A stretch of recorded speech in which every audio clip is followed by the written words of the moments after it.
বন্ধুরা, আমার পিছনে যে মঠটি দেখছেন এটি অষ্টাদশ শতাব্দীর একটি অন্যতম আহ, পুরাকীর্তি, যেটি বরিশাল জেলার গৌরনদী উপজেলার মাহিলারা বাজারে অবস্থিত। এটি সরকার মঠ নামে পরিচিত। বাংলার নবাব আলীবর্দী খাঁর আমলে এটি 1744 থেকে 1756 খ্রিস্টাব্দে এটি নির্মিত হয়েছে। এর একটি বিশেষ বৈশিষ্ট্য হচ্ছে যে 300 বছর আগে থেকেই, নির্মাণের পর থেকে এটা একদিকে হেলে আছে। এটার যদিও কি কারণে হেলে আছে এর কোনো ঐতিহাসিক পাওয়া যায়নি, তবে এটি জনশ্রুতি আছে যে এটা নির্মাণের সময়ই এইভাবে তৈরি করা হয়েছিল।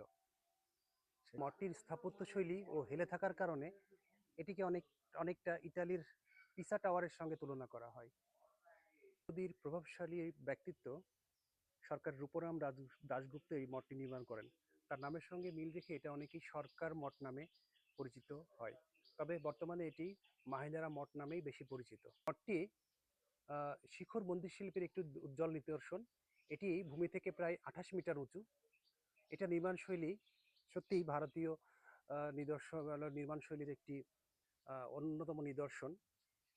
মঠটি দেখার জন্য গৌরনদী বাস স্ট্যান্ড থেকে, মাহিলারা বাস থেকে আসা যাবে সরাসরি।